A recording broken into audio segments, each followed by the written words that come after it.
Imagine teaching others how to dance before you learn how to dance yourself. Our guest this week is an internationally acclaimed dancer, a world champion, the first South African to choreograph for one of K-pop's biggest record labels. A man that pours his heart and soul into his craft, and it's evident to see in the content that he creates. Our guest this week is none other than Rudi Smit. Welcome to Thumbstopper Season 1, Episode 10.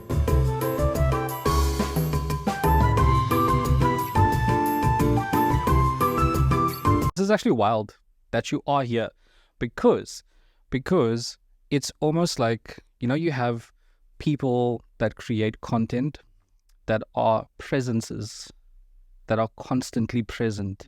Let's just move that mic closer to you quickly. Sure. That are presences, because I think the first video that I saw of yours, and it might have been years ago, was the Run the World. Oh, yes. The video that blew up. And that was wild. Thank And at the time, I thought, his name sounds South African, but he can't be. Right? Does that happen the way where people assume, he's not from here? Yeah, mostly people think I'm from the UK or from America. People are mostly shocked when they hear that I'm South African.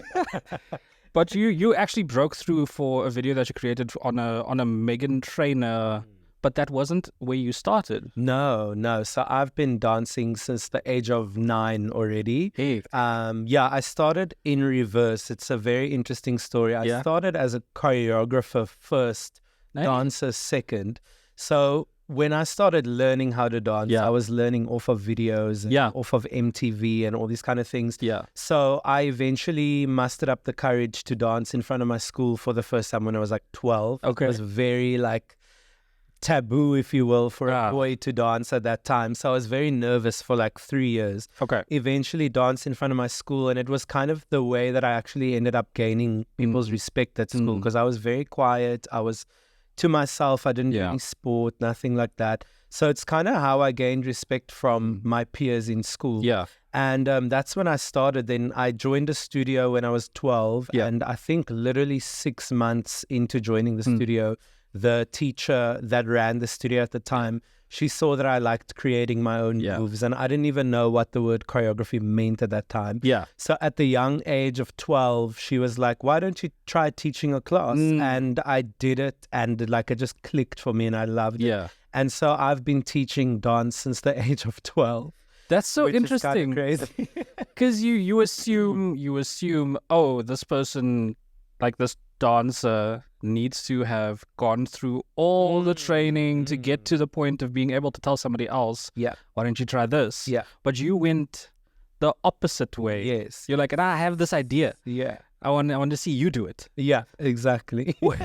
I mean, your teens must have been so interesting, because it's a period of a lot of anxiety, and now you're doing something completely outside the box for especially a man to be taking that on, because the impression that we all still have is that dance is this thing for people that are feminine, that are it's flowing movements, it's all of this stuff. But you have your own take on what dance is. I've got no moves, so I can't say what good dancing looks like. But when I watch your videos, it's there. Where does that come from? What is that drive? Is it a thought process, or is it just all, visceral? Is it just physical? I need to move like this. Yeah, I think I actually had a Q&A that I did at a dance camp this weekend, and we were being asked questions. There were 4 of us on the panel. Yeah.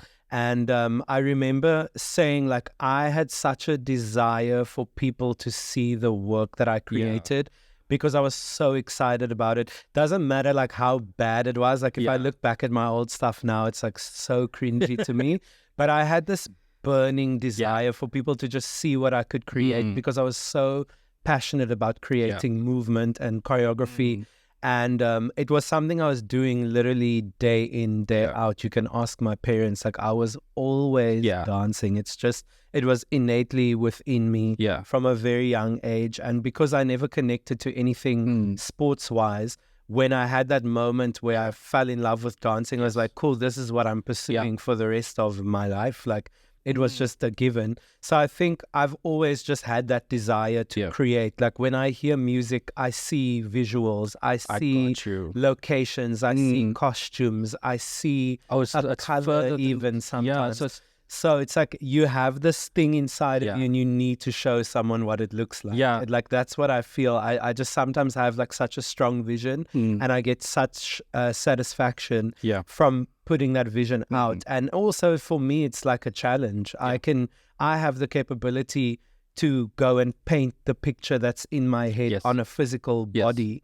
Or on physical bodies, rather. Yeah. And that's exciting. I get so excited by that. And I mean, it's never art. become boring for me. It's art in the end, whether it's a paintbrush or you're designing something on a computer or whatever it might be.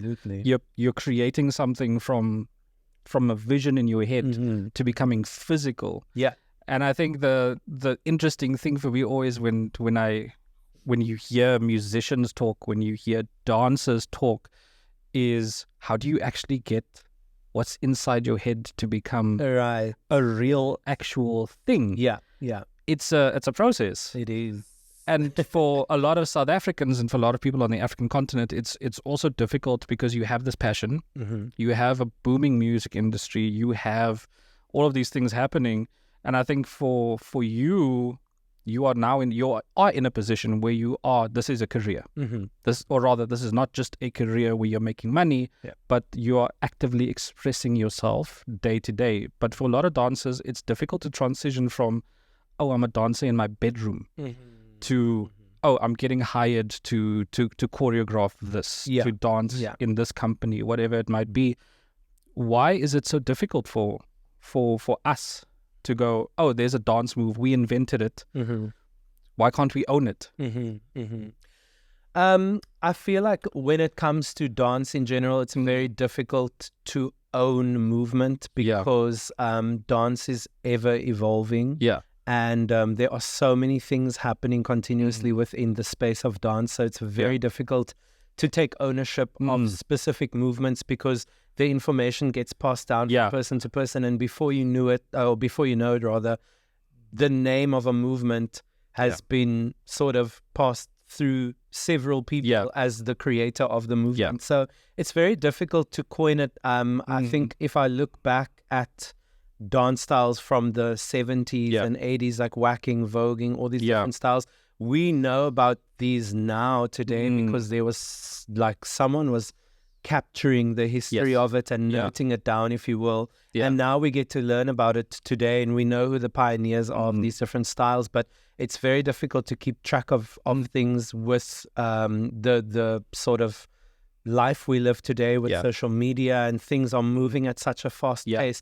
It's very difficult to know who's really responsible for specific movements. And I think we see what's happening right now with Amapiano. We see American artists using the movements that come from South Africa. Like Amapiano was birthed in South Africa, that is a fact. But we don't always know what movement was created by what individual. And so now you see that these American artists are taking the movements and using it, and it's very difficult to say like I made this move because we don't always know, because there's no you can't put there's not like copywriting where you send your idea in an envelope to yourself. Exactly. I got you. I mean, the space that we're in South Africa, where music and dance they are so intertwined. You see that on an app like TikTok, where the lifespan of a piece of music is almost dependent on how long somebody's going to be interested in this dance move. You've been dancing for a while, and it has. I'm not trying to paint you as being. No, we're not doing that. No, we're not doing that. But you've been dancing for a while, since the age of 9. Correct. Or rather, I mean, we all do moves, but you've consciously been wanting to put an effort into what you do since the age of 9, and that comes with having to evolve. Where do those influences come from? Where you every couple of years you go, okay, cool, I need to change this up. Is it an internal thing, or does it come from outside where you see, oh, these people they're dancing different now? I feel like it is definitely internal, but it is also external. I think I would like to evolve as an artist as I continue going through this like dance space. I don't want to look back at my work and say like, oh, what I did in 2016 looks the same as what I'm doing in 2023. So I do put a lot of internal pressure on myself to change how I like create. And I think you can even look at the videos that I'm putting out now versus like Me Too that came out in 2016. From a director's perspective, my taste level has changed a lot, and how I capture moments has changed a lot. How I would like to display dance has changed a lot. So it is internal, but it is also external, because I am very aware that dance is changing. And I think what's important for me is I need to find how I can change what I do and keep what I do relevant, because I don't really like to follow trends as such. I got you. It's just not something that I like to do. I don't want to put out videos where I'm doing like trendy dance because moves. it can get dated. It can get dated. I think like the ideas that I must grow as an artist, and I must continue to grow my voice and change my voice, but not lose my authenticity. So it is both internal and external, but I would say it is more internal than external, because I would like to look back and just say, I'm growing and I'm evolving as an artist. I mean, it also comes back to I mean, as you stated earlier, like your beginning point was as a choreographer, right? You didn't start on the I don't know what the dance floor, like a professional name for a dance floor is, but the dance floor. You didn't start there necessarily. You were in front, giving the instruction. This is my vision, right? And you didn't necessarily get that first stepping stone to success in the country. You signed up with an international agency, and that was the way that you kind of your vision was exported and then brought back again. And do you feel like the way an international agency or internationals in general treat the way that you do your work is different to how we approach it here in SA? I have to be frank, I have not really worked much with that agency. Oh, really? I got signed. Yeah, I literally, for the last how many ever years I've been doing this, have been managing myself. Okay. So I yes, I am signed to that agency. But I've not really done much work, if any work, through them. It was more, I think at that time I was incredibly busy and I was traveling a lot. And they were just like, let's get him on our books. But I ended up not really doing much with the agency because they're based in London. And I ended up I still stay in Cape Town to this day. So I didn't get to develop much of a relationship with them moving forward. But just to say that I was signed with them was huge, because they are a really big agency and they still run to this day and they're doing amazing work. I am just not based in London, so I can't. So the access to, I mean, even you physically have to kind of be there. I just don't really get to reap the rewards of being signed to that agency. But then luckily for me, I have so many connections abroad. Just from traveling and teaching. Next year, in fact, is going to be my 10-year anniversary of traveling and teaching abroad. Dope. And I love that I manage myself. It's a lot of work. I have to do literally everything. But I think I like to have my finger on what's going on within my own career. And I don't like to kind of give that ownership over to everyone. I'm very selective about the projects that I involve myself in. I'm very aware of the fact that I have a brand that I want to uphold. And I'm not the kind of person that's just like doing this job and that job and that job. I pick very carefully what it has to make sense to you, myself with, because it has to make sense. And I want to ultimately look at what I'm putting out and say, cool, this makes sense with my brand. This makes sense with what I'm doing. So it's a difficult question for me to answer, because I'm not really actively working with that agency. But with that said, the representation, that they offer to dancers and choreographers is definitely on a higher scale than what you can get here, because in Cape Town there are few dance agencies. And they more so work with work that is in Cape Town. So I would say they definitely are able to provide work on much higher scales because of the connections that they have and who they represent. They represent some really big names. So they just have that access and the infrastructure that they need to be able to do that. I mean, going to managing yourself and doing kind of having a DIY approach to things, content. I mean, would you necessarily call yourself a content creator or an artist that uses their content? Absolutely. Right? Yeah. And it's an interesting thing because dancers might not necessarily want to put themselves in front of a camera the entire time because it's having to create a new thing every day. Whereas if you're somebody like you can take your time creating this visual masterpiece that is filmed within however many days. It has to get edited. You put it out. Yeah. But for the kid on the street that wants to get into this world, is that the way to kind of get themselves seen by an agency, seen by an artist that wants to book them for a music video or a production, a theater production or whatever it might be? Is the content the way, perhaps? I mean, because we're coming now from a generation from your side where you had to put out an entire full video, whereas now you have 15 seconds to show the world what you have. Yeah. I'm so pro social media and content creation because it played a huge part in the development of my career. Now that I'm older, it's so crazy when you look back. You don't even realize how you instinctively did things because you were put in specific positions. I knew when I was very young, like, I am a gay man who is not like the most masculine, not the most built. Like, I have to sort of fight for my place at the table, and this was the way I could do that. Like, I wasn't seeing at the time that I was young, I wasn't seeing any other gay men that I could look up to that were representing what I want to become one day. So I feel like I just sort of grabbed it with both hands, and I was like, let me find a way to showcase what I can offer, because I feel like what I have to offer is on the same level as the stereotypical sort of built masculine dancer that's going to get booked on jobs. And I have no problem with that. Like, it makes complete sense from an aesthetic point of view, and I get it 100%. But I figured, like, okay, I'm not going to be in those spaces because I'm not that image. So I need to find a way to show that I can do what those people are doing, but in my own way.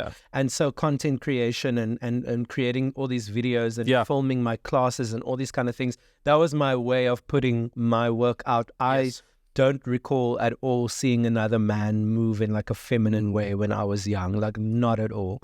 So I just wanted to express that part of myself and just be that, because I didn't have an issue. I wasn't really like shy about it. I was just like, cool, this is who I am, and I want to express this part of myself.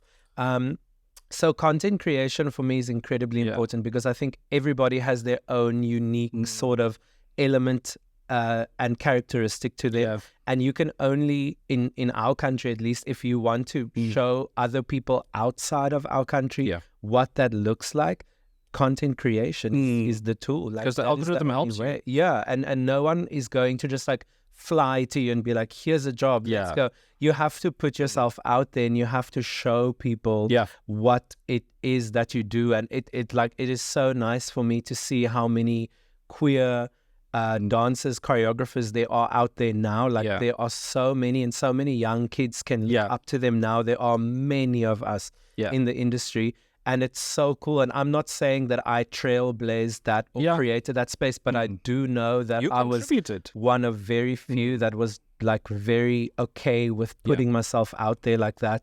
When other people were like, oh, you shouldn't be moving like that, I just really didn't care. So it feels nice to see that there's been progression and that there are many other queer people out there who can express themselves in this space today. It feels really look at the spot that that voguing and ballroom are in South Africa. Not to say that that's necessarily the only representation for queer culture. So much in our country.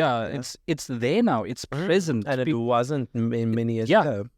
I mean, if I was 16, if I was 15, and I was growing up and I saw somebody like you moving, like, I want to. I want to take a shot. I want to take a shot at that. I mean, this might be tough to answer, but do you see yourself in the space as being a representative, as being somebody that shows it is possible? for you to come through and do the same thing that I did? Yeah, I absolutely do. Yeah, Right. I definitely feel so. I mean, it comes with its challenges and it comes with its ups and downs. Like, I mean, it wasn't all fun and games for me. Like, I've had to go through a lot of bullying and like, there's too much to even mention. So it was never an easy road, but it was a road that I was very happy to take. And lucky for me, touch wood, if there's wood in the room. They're behind you.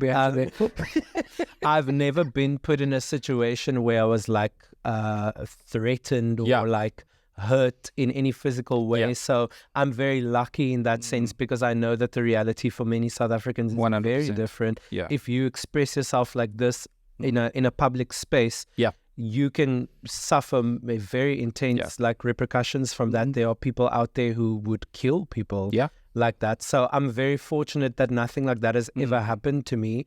But that doesn't mean I haven't struggled. Like, it's come with so many struggles.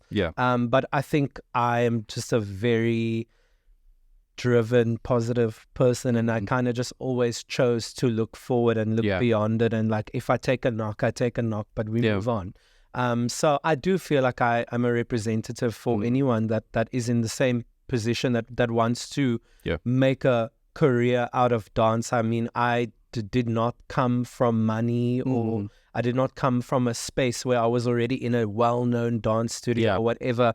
Like, I had to figure that out and work towards it. And when I went overseas for my first time for an extended period of time, my parents were like, here's a little bit of money to help you out, but the rest you're going to have to figure out, because you can't just be given everything, you know. And I had to just figure out how to make it work. So it's challenging and it's tough, but like, it's possible for everybody to do it. You just have to like be ready to graft, you know, like it's gonna be hard at times, but I always feel like miraculously something just happens and you figure it out and you find ways to make it work. And there will be people along the way that'll help you as well. I mean, there have been many people that have helped me out when I was just not able to do it on my own, and that have been able to support me in whatever way I needed at that time. I mean, is that where this also, besides your drive to create, but also the drive to give back, is that where that comes from? Because everybody, all those people along the way have kind of gotten you, not necessarily gotten you to where you are, but were facilitators of your vision, because you have projects in the community, you have sessions with kids that want to get into the space. Is that where that comes from? Probably, yes. It's so interesting you would state it like this. I've never really actually thought about it like this, and this makes total sense to me. I think what always was stuck in my mind was I felt like South Africa has so much to offer from a dance perspective, and I just felt like no one was really seeing us. And when I started to find my platform and people were starting to pay attention, I was like, oh my gosh, okay, now I can showcase what's going on here, because I feel like the dancers in my company, they're amazing. Like, I want the world to see what they have to offer. So for sure, like, it comes from that. It must come from that. I think I've always felt like there's so much talent here, and we're just not getting the opportunity to be seen. And so when I finally found a platform where I was being noticed, I was like, okay, cool, let's move on to the bigger videos now. Let's add 10 dancers, let's add 20 dancers, to show that we can do the same thing and we have like a unique voice as well. Like, of course, there's this sort of preconceived idea that America and American choreographers set the standard of what dance is. But I mean, if you look at Europe now, for instance, Europe is dominating the dance space. And I feel like South Africa is fast on the way. We're very much going there, you know? So I feel like this was the way I could show, like, we have all the talent we need. We have the infrastructure. We just need someone to see us. And then from there onwards, amazing things can happen. What do you think is the definitive, or what makes South African dance or dancers from South Africa so unique? Because if you scroll through TikTok and you see somebody dancing to an Amapiano song or deep house song from South Africa or whatever it might be, and they're in France or the UK or the States, you will see somebody from South Africa saying the aim is not to sweat. Is that the thing about South African dance? Is that it's relaxed?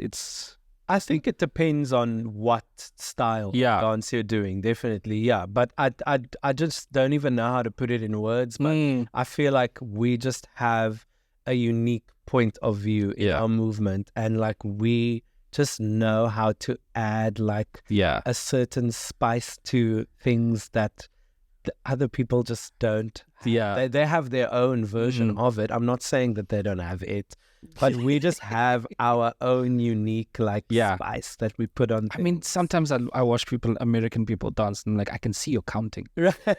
I can see you counting 1, 2, 3, 4. Yeah. So it's I don't know. Maybe it's that. Maybe it's I also feel like rhythm is just within us because of where we're from and like what we're exposed to musically, culturally.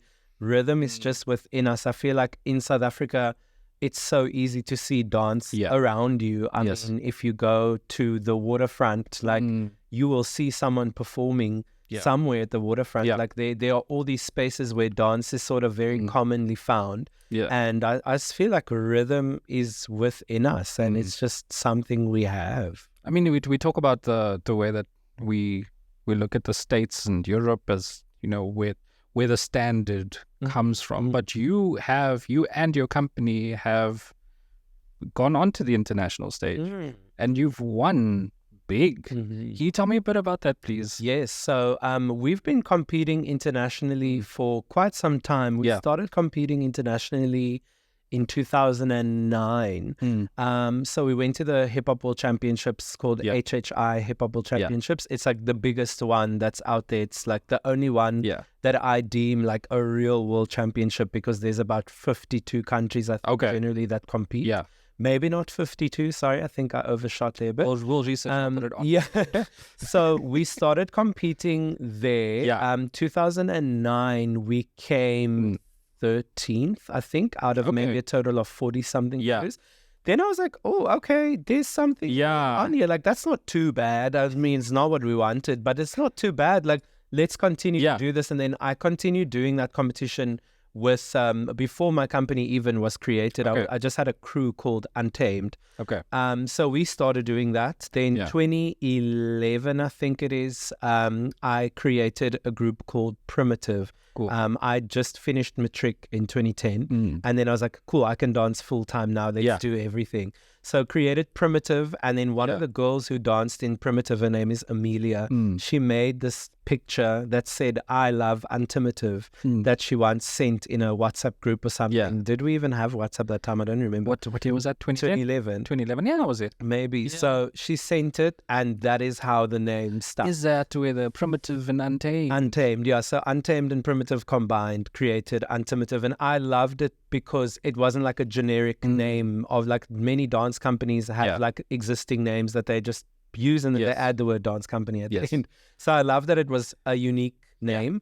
2012 it was. We set a new record for South Africa. We came 9th in the Mega Crew division in 2012, top 10.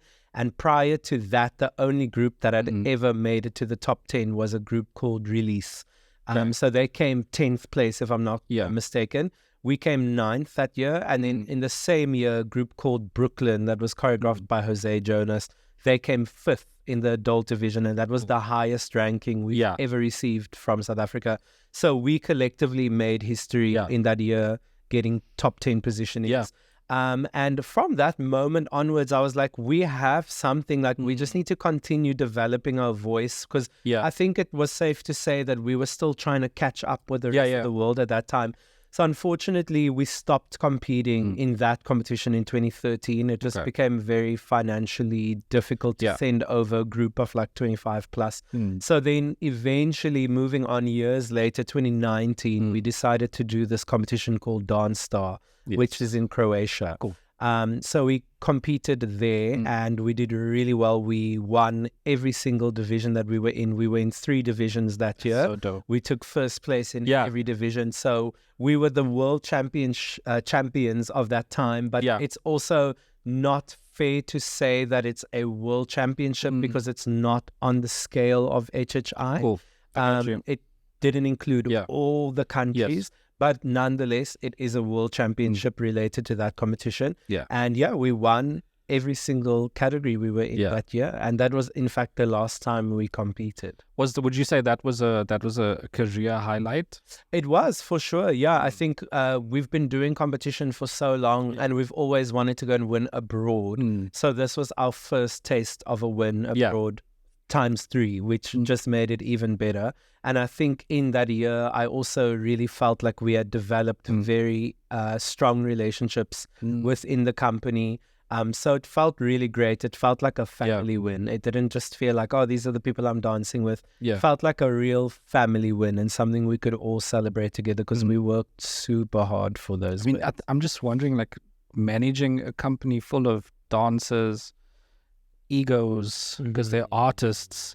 How is that? Oh, it's a lot. Because now you're playing psychologist and counselor and dad. And all of that stuff. How do you manage it all my life? It's tough. It is definitely tough. I'm a very calm person, and it takes so much for me to become angry and to yell and to become incredibly intense. So I think the fact that I lead with calmness and patience is very good, actually. I have a very high tolerance, so I can handle a lot. I can handle a lot of different personalities. Yeah. It's just when it's like dire that I need to step in that I will, and I'll have to do it. And it's uncomfortable for me sometimes because I'm not that kind of personality type that is just like angry and ready to be like, what is the word? Assertive all the time. Like I have my own way of being assertive. I'm very kind and I lead with compassion and I give people the space to be themselves. Yeah. And I understand that everybody's different. But I think because I'm like this, I think everyone that I work with respects me. Yeah. Because I never undermine them and I never make them feel like I'm on a higher tier or anything like that. Because I just don't agree with that methodology. I don't like when people yell at you in rehearsals. And consistently tell you how bad you're doing. Yeah. If I don't like something, I'll say it, but there's a way of delivering that message and there's a way we can laugh about it and we can then correct it from there onwards. Yeah. When you start to undermine people and you start to yell at them and you start to curse at them and you start to tell them how bad they look, it becomes distasteful and I would not want to be in a rehearsal room like that. So I always just try to lead with as much patience and calmness and love as possible, so that everyone in the space feels respected and loved and like they're being taken care of. Yeah. For me, the studio is supposed to be a safe space. It doesn't matter how hectic the job at hand is, you must feel safe because otherwise you're not going to want to deliver. And there's nothing worse than working for a dictator who makes you feel like crap, I just don't agree with that kind of space. So I think I've made peace with how I do things, and I think everyone else that I get to work with understands my process. Yeah. And for that reason, we can usually move past anything because I'm very communicative. If you have an issue, we need to sit down, we need to talk about it, or I will pull those people aside and we will address it privately. There's just ways of handling this kind of things. Yeah. And I think I've found my way more or less in terms of figuring out how to deal with different personalities. But it can be very challenging at times. I mean, we've had many a fight within the studio between dancers that disagree or don't like each other or whatever. It happens. It's part of the game. But you just have to find a way to deal with it and to make people feel seen. I mean, it's I find it admirable that you're basically gentle parenting. Yeah. A full company of dancers, because the egos can go. I mean, artists are, because art is individualistic by nature. Yeah, yeah. And as dance is an art form, but it's almost like piecing a puzzle out of different parts to put a bunch of people together and get them to work as a unit. Yeah, it's I wonder if that could apply into other spaces and in maybe the content creation world where people have to collaborate with one another. Do you have any I mean, of course you collaborate every day with your dancers, with with whoever comes across your path that you want to work with. But do you have any big plans to collaborate with anyone in the near future? In the near future, I am definitely going to be collaborating moving forward with some dancers in my company. Okay. There are talks of projects coming up. Yeah. But as like other than that, not right now. I think there's so much already happening next year. So many traveling jobs already. So I feel like I'm just like focused on that right now, and I need to get it done, and then I can move on from there. But I would like to collaborate with more choreographers in the new year, definitely. And I love working on a collaborative level with the dancers in my company as well. It's really fun because most of the time I'm in the front choreographing everything and managing how things work, and it's really cool sometimes to just get their perspective and to see how they view movement. One of the dancers that's been in my company for a really long time, his name is Tevin. We did a collaboration workshop, I think last year, if not the year before, and it was our first time collabing together. Was so cool, such a seamless process. Like it was so easy to do, and we had such a nice way of combining our styles and working together. Another dancer in my company, Jared, we've like done a video together in the past. I've worked with many of the dancers in my company on a personal sort of level and in a collaborative way. So I enjoy it. I just don't always, to be honest, even get time to do it. There's just so many other things that are going on. So I would love to do more of that in the new year for sure. I mean, it's what style of dance wouldn't you touch? Wouldn't I touch? Yeah, because I mean, your skill set is very diverse. Thank you very much. But obviously, there's certain styles that you might know. Maybe there's something that you think you're not good at. Okay, so like I can't believe I'm going to say this out loud because I'm putting so much pressure on myself. I love Amapiano so much, but I have not learned almost anything related to the style. And I would love to become better at it. I really want to. I love it so much. I respect it so much. I would love to learn it and really like put it in my body and feel what it feels like to do it, because I think I look at dancers who do it. It just looks like they're alive. Like it looks so cool. I feel like I've definitely had choreography that has been inspired by it, but I definitely can't say that I do it or know how to teach it or anything like that. Like the dancers, some of the dancers in my company do Amapiano, and they show me how it's supposed to be done, and I learn from them in that sense.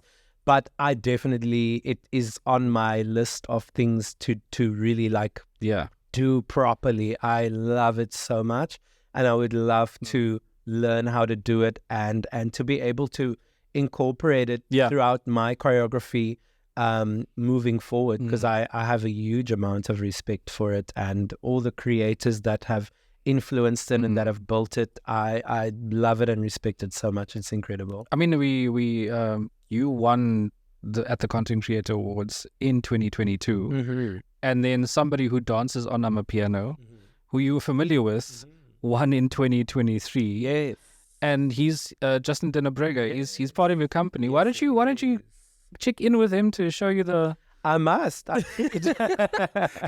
No, I should, because geez, I don't know why I haven't even started yet. Yeah, I need to get on it. I really want. Honestly, I don't even I can't even. Please, you asked me to dance to a drum song, please, or an Amapiano song. I'll bob my head. I'll count 1, 2, 3, 4. That's the beginning and the end of it. But I mean, for you to say, "Oh yeah, you because you're entire professional here," and you're like, "Nah, I don't know." I mean, 2023.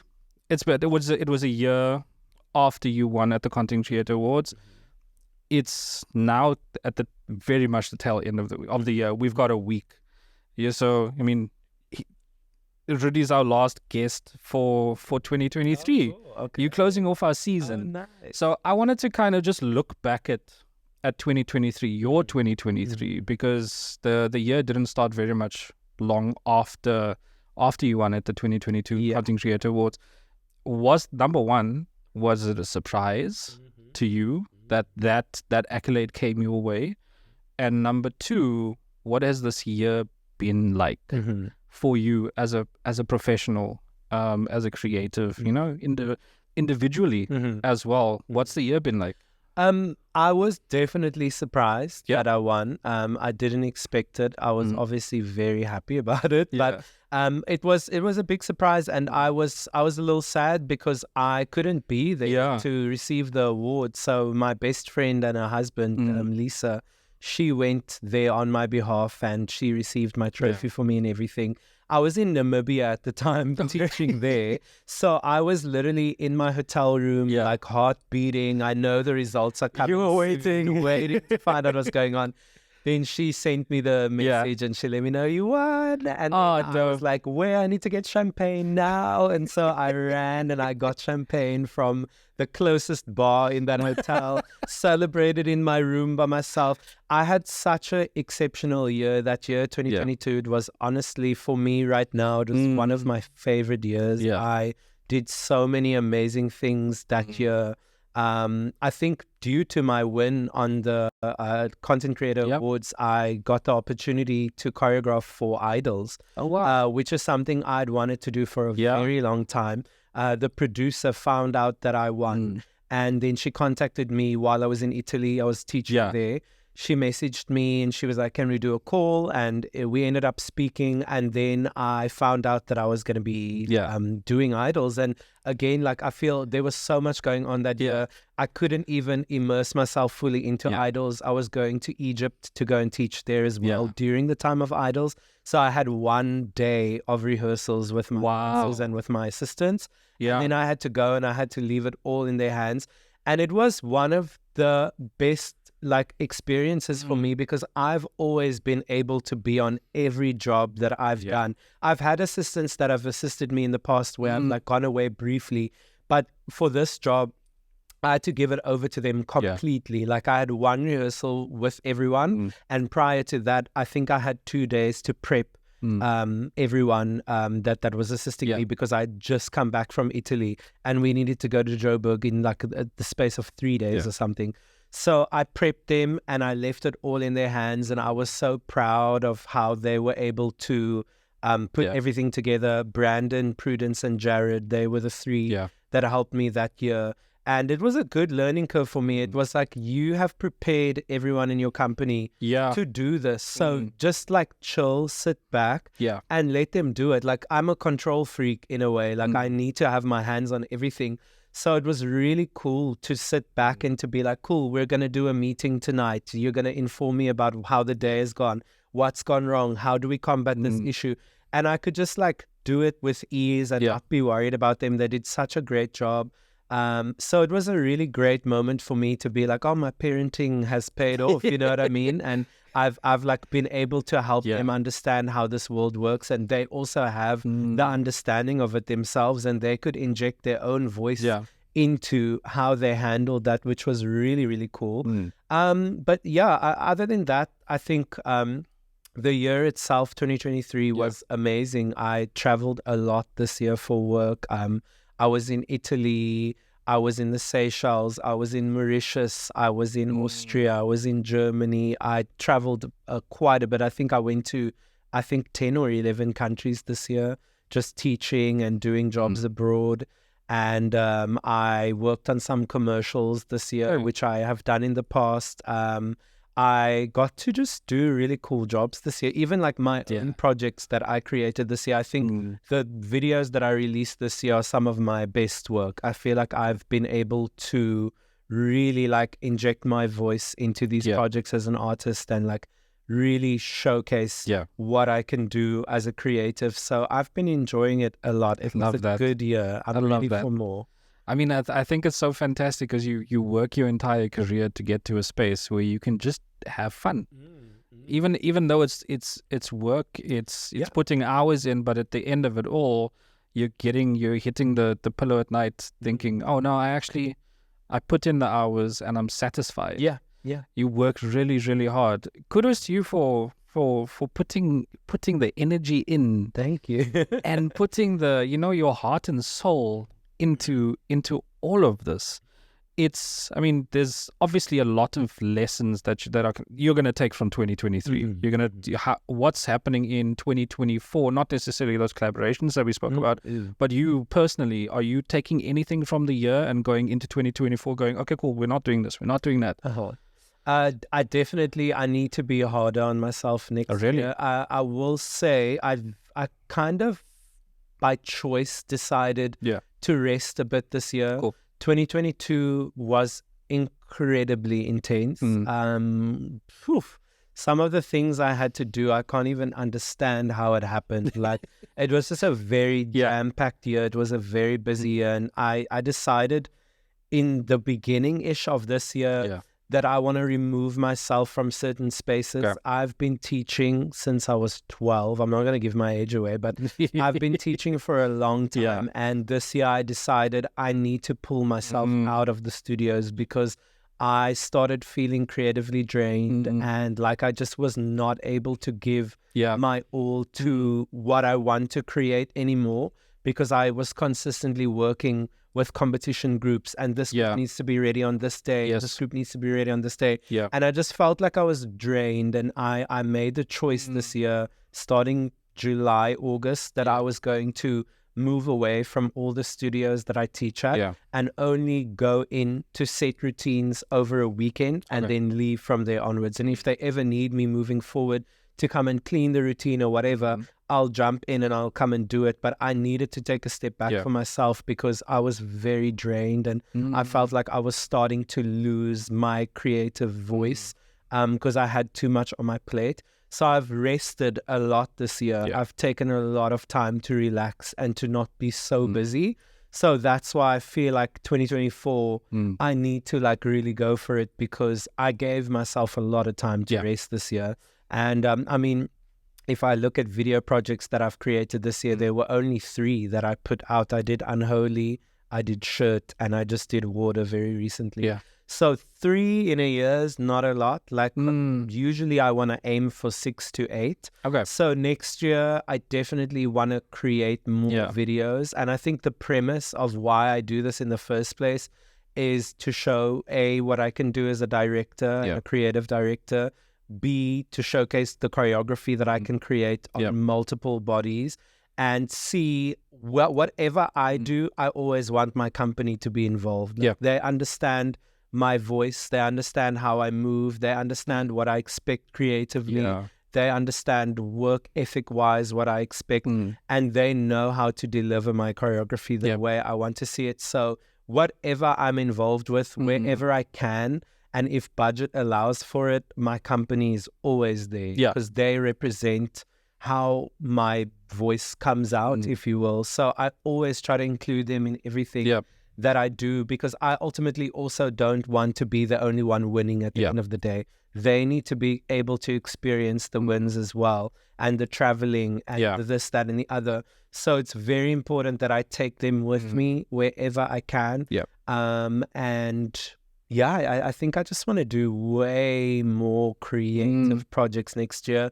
I would love to do an award show. I don't know why I haven't done an award show. I need to look into that camera there. The summers and the feathers and all these. I feel like the content creator awards. You know, look into that camera there. Come on, that camera there. Book us.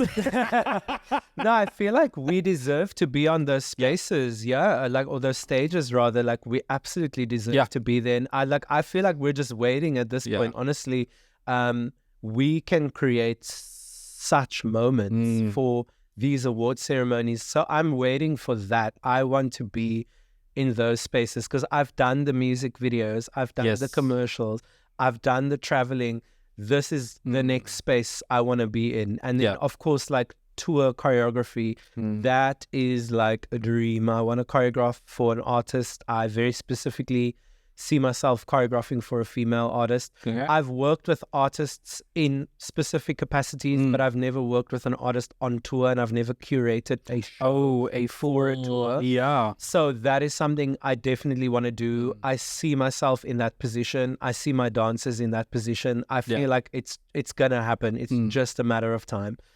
So that is what I really hope will come into fruition for 2024, because I think at this point, these are the spaces we deserve to be in. And we have proved time and time again that we deserve to be in those spaces. So we're just waiting. We are waiting for the bookings, guys. Come on.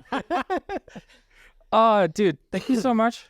Thank you so much for coming through today. I just wanted to say it's honestly an honor. Thank you very much. I mean, I don't know how to articulate it, but going back to who you are, going back to what you've gone through for your preferences in life, for your choice in career, to who you naturally just are, and just representing that full on all the time, and just being you. It is so admirable. It is so, even for me, somebody in my 30s, that only over the last 3 years had a realization within myself, like, oh, actually, these feelings that I've had for so long, it's that. Yeah. If I had somebody like you in my 15, 14, 16, 17, it would maybe been easier to get to that, to say, oh yeah, actually, maybe it's there. Yeah. You know? I think we have like shame sometimes within us to like express certain parts of ourselves. You feel shameful, like people are going to judge you, and so the easy thing to do is to just not do it, and then you start suppressing your voice, and before you know it, like, years have gone by and you've never gotten to actually live out what it is that you internally would like to express. I unfortunately have seen that happen to people around me. So I think it's just so good to not be shameful and to just express yourself in whatever way you would like to. Like there will always be people who gravitate towards that, and you must just have faith that that is enough. I think a lot of people are just scared, and it's okay to be scared, but you have to take that first step and see what that feels like. And then you can decide, do I want to move further into this, or is this just too scary for me? And then you make the choice.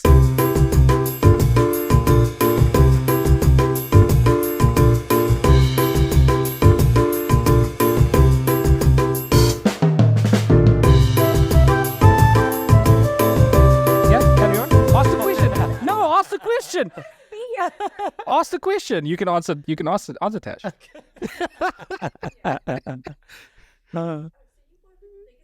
Let's move the mic to you. Let's have some fun. Okay. Don't look at the camera. Okay, so you've worked with the biggest K-pop artists in Korea. Camera. Come sit. Oh no! You have my big mouth. Like, I'm going to shut it out there, you know. So you worked with some of the biggest K-pop artists. K-pop has taken over music, choreography, fashion, design, everything. How was it actually doing that and being at the pinnacle of when it all launched and dropped, and when the world started taking notice? It was huge for me. I think, excuse me. I think as far as like about 8 years ago already, I started seeing what K-pop is and understanding that world. And I immediately wanted to be in it because I feel like K-pop, it resembles for me sort of what the 2000s resembled in terms of like the budget that is put behind music videos, the elaborateness of the music videos. Like a music video for a K-pop artist on a general level is huge. Like they just put so much time and money and energy into it, and it's really like highlighting the artist. So to be a part of that was huge, and it happened all so randomly. We had a rehearsal one day where I could only get 7 of my dancers to come to rehearsal. So what we do sometimes is we do what we call like a 5-hour challenge. Well, make up choreography in the rehearsal, I'll stage it, and we have basically 5 hours to learn it, and then by the 5th hour, we film. So you learn in 4 hours, you film in 1 hour. So we do this to kind of keep the dancers on their toes and to just make them learn how to do choreography very easily and on the spot. So Jessie's Zoom came out at that time, and that was the song we used. Filmed this video literally with my iPhone, posted it on Instagram the next day, and Jessie saw it and she reposted it. Then woke up the next day and it had like 200,000 views. And then a week later, I got an email from JYP, which is one of the biggest record companies in South Korea. And they asked me to choreograph at that time for NMIX, which is one of their groups. So NMIX was one of the first groups that I did. And then literally a week after I sent my video in, because we film everything with our own dancers here, and we send it over, they asked me to choreograph for ITZY. And ITZY is like the group I've always wanted to work with. So that was crazy. So at this point, I've gotten to choreograph for ITZY twice, NMIX twice. I submitted something for JYP himself. And then I just recently worked with Vicha, which is one of their new groups that came from A2K, which was their America to Korea program. So it's been crazy. Like, this is something I dreamed of doing years ago, and now I'm like in it. And what's so great is my dancers get to be a part of it too. The dancers in my company. Because when I have my skeleton crew, I book them to be the skeleton crew. So it's like a win for everybody. And it's amazing. We made history. I'm the first South African choreographer to ever choreograph for K-pop. So it's amazing. It's something I'm super proud of. And that's a wrap on episode 10. Not just a wrap on episode 10, but season 1 of the Thumbstopper podcast. A groundbreaking space where we just wanted to talk to content creators. We've learned so many lessons in each episode, but the one thing that sticks out on every single conversation is, screw it, let's do it. So thank you for coming along on this ride with us. It's been epic. It has been fantastic. It has been fun. It has been nerve-wracking. It has been one of the greatest times of my life. My name is Omar Moto. This is the Thumbstopper podcast. And before I say goodbye, I just want to introduce you to one very, very special guy. He doesn't like being on camera, but while I host, he's the one making everything happen. Ghost guy. Ghost guy. So let's say Happy New Year. Season 2. Thumbstopper. We're keeping this in Thumbstopper podcast. Season 1. Done.